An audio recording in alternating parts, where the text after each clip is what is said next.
Good morning বন্ধুরা, welcome back to my channel Rajnandini ছোট্ট সংসারে তোমাদের অনেক অনেক স্বাগত আর অনেক অনেক ভালোবাসা। তো এখন বাজে হলো 6:30 মতন। তো এখন থেকে তোমাদের সাথে নিয়ে আজকের ব্লগটা শুরু করছি। তো আজকে খুবই ব্যস্ততম একটা দিন। তো আজকে বেরোনো আছে, মানে আমরা করব হলো পিকনিক। আর এই ব্লগটা আমার অনেক আগেই করা ছিল, সেইগুলোই আজকে তোমাদের সঙ্গে শেয়ার করব। তো সকালবেলা দেখো মেয়েকে ওটস দিয়ে দিয়েছি, আর তারপরে করে নেবো তাড়াতাড়ি করে ঘর বাড়ি। আর আজকে সকালবেলা বিছানাপত্র কিছু তোলা হয়নি, তোমাদের দাদাভাই শুয়েছিল আর কি। আর এখানে দেখো অর্ধেকটা তোলা হয়েছে, আর এখানে লেপ কাঁথাগুলো রয়েছে, আর এগুলো এখন তুলে নেব। এদিকে রান্নাটা আমার বসানো হয়ে গেছে। আর এই জানলাটা, এইদিকে যে জানলাটা একদিক বন্ধ আছে, একদিকে একটু রোদ আসছে। তো ঘরটা প্রচণ্ড ঠান্ডা, আমাদের এই ঘরে এত ঠান্ডা, রোদ একদমই ঢোকে না। আর পুরনো বাড়ি, যার জন্য আরও ঠান্ডা বেশি। তো বিছানাপত্রটা তুলে নিই। আর এখানে দেখো আমি আমার ব্যাগটা একটু গুছিয়ে নিলাম। ব্যাগে কিছুই নিইনি, শুধু একটা চাদর নেবো আর সোয়েটার তো গায়ে পরেই নেবো। আর এখানে মানে এটা পয়সার ব্যাগটা নিয়ে নিলাম। আর তারপর এখানে চাদরপত্রগুলো একটু গুছিয়ে নেব। একটু গুছিয়ে রেখে গেলে বাড়িতে এসে না একটু পরিষ্কার ঘর বাড়ি দেখলে না একটু বেশ ভালো লাগে। কারণ আমি যেরকমভাবে রেখে যাব ঠিক সেরকমভাবেই পড়ে থাকবে, মানে এদিক ওদিক হবে না। সেই জন্য আমি একটু গুছিয়ে রেখে যাচ্ছি। আর এদিকে রান্নাটা তো বসিয়ে দিয়েছি তাড়াতাড়ি, কারণ শাশুড়ি মা রয়েছে, মেয়ে রয়েছে, হাজব্যান্ড রয়েছে, এদের সকলের খাবার দাবারটা গুছিয়ে না রেখে তো যাওয়ার উপায় নেই। আর এখানে তো শীতকাল মানে লেপ কম্বল এগুলোর তো একটা মানে এক্সট্রা কাজ থাকে, তো এগুলোকে গুছিয়ে রেখে দিচ্ছি। আর একটু পরেই আবার যখন দুপুরবেলা খাওয়া দাওয়া করে শোবে তো আবার সব ওলটপালটই হয়ে যাবে। তো যাই হোক, যতটা পারি একটু গুছিয়ে রাখছি। আর এদিকে একদিকের জানলাটা খুলেছি, আর একদিকে জানলাটা খুলিনি, কারণ ঠান্ডা হাওয়া আসে তো।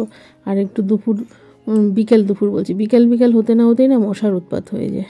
তো চলো এদিকে রান্নাঘরে কী কী রান্না করছি একটু দেখাচ্ছি। আর আমি ইদানিং না খুব বেগুন প্রিয় হয়ে গেছি। এত সুন্দর সুন্দর বেগুনগুলো আনছে না, একটু তেল টানে না, এই জন্য বেগুন ভাজা করব। আর চটজলদি একটু ডিমের ঝোল, তার সঙ্গে ফ্রিজে ভোলা মাছ ছিল, তো ভোলা মাছটা করব। আর এখানে ভোলা মাছ দুরকমভাবে করছি। ধনেপাতা মেয়ে খায় না, তো সেই জন্য মেয়ের জন্য আলাদা করে তুলে রেখেছি, আর আমাদের জন্য একটু ধনেপাতা দিয়েছি। তো দুরকমভাবে করতে লাগে। আর এখানে দেখো আমার ভাতটাও হয়ে গেছে, এটা নামিয়ে নেবো। রান্নাবান্না করে গেলে কি হয়, একটু সুবিধা হয়, পিছু টানটা একটু কম থাকে। আর যেখানে সমস্ত রকম সবজিগুলো কেটে নিয়েছি, একটু চচ্চড়ি মতন করব।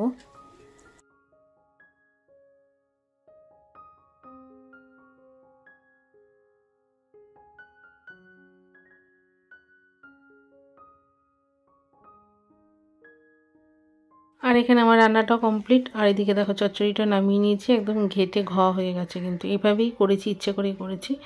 ও লাস্টে আবার একটু পেঁয়াজ আলু ভাজাও করলাম, এটা হলো মেয়ের জন্য করলাম। ও পেঁয়াজকলি খেতে ভালোবাসে না, তো এখানে পেঁয়াজকলি না, সরি ভুল বলেছি, এটা হলো বিন।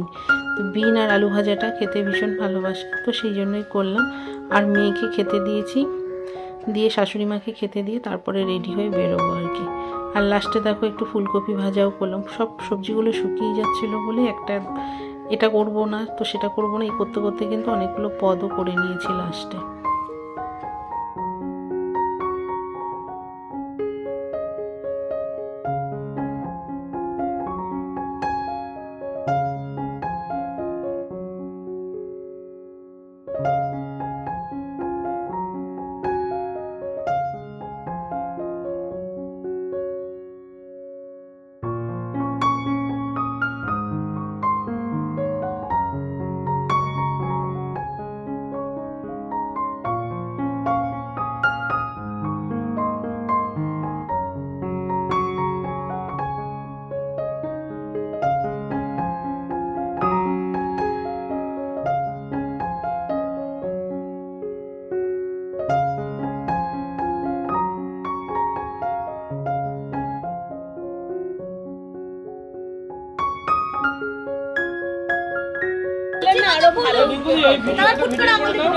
এই ভিডিওটা বলছে অ্যাড করা যায় নাকি ইনশটে?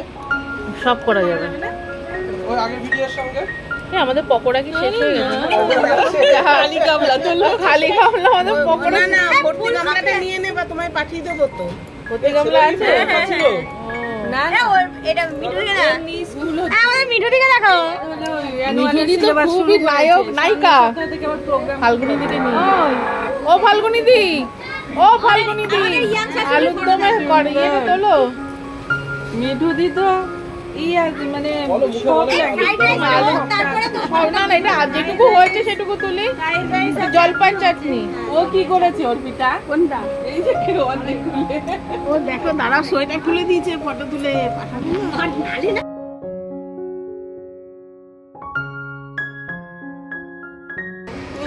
আলোটা আসছে, ইয়ে হচ্ছে। তোমার বাড়িটা খুব সুন্দর জলিদি।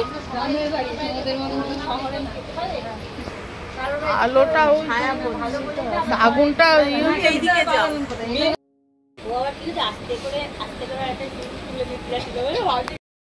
ওকে শাড়ি পরিয়ে দিচ্ছে কেন? হ্যাঁ আমি বলেছি, সেটাও বলেছি যে তুমি চুড়িদার পরতে পারো। বলো না কেন? আরে দাঁড়াও, এখান থেকে যাও, এই দিক থেকে করলো তাহলে ছায়াটা আসবে। এই অর্পিতা তো ফাটে কেন? তুমি সবার ছবি তোলা হয়ে গেল না। আরে সেটা যে টিপটা বোঝা যাচ্ছে না, বলো। আমার আর মিঠুদির বোঝা যাচ্ছে না। আর দেখো ও দেখো কিরকম ইয়ে লাগছে, শুকনো শুকনো লাগছে। তো আমরা এখানে এসেছি জলিদির বাড়িতে পিকনিক করতে। তো জলিদি ছাড়া আমাদের স্কুল বলতে গেলে একদম অন্ধকার। তো জলিদি বাচ্চাদের খুব ভালোবাসে। তো আমরা অনেক দিন ধরে ভাবছি এখানে যাব সেখানে যাব। তো লাস্টে ভাবলাম যে না, জলিদির বাড়িতে যাই, ওখানে অনেক গাছপালা আছে, তো সেখানে গিয়ে পিকনিক করব। তো আমাদের পিকনিকের মেনু ছিল ফ্রাইড রাইস, আলুর দম, চাটনি আর হলো গুড়ের মিষ্টি। তো এটা হলো জলিদির বাড়ি। আর খুব ভালো লাগলো এখানটায় এসে, খোলামেলা একদম। তো বেশ আনন্দও করলাম আমরা একসাথে।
বিপ্লব স্যার আমাদের খাবার পরিবেশন করছে।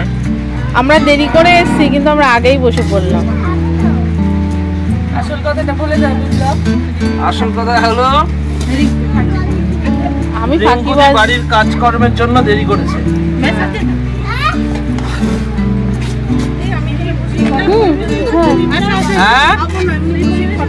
হ্যাঁ হ্যাঁ, আজিও না দিও না, এখানে হয়ে যেত বিটুদি আরেকজন।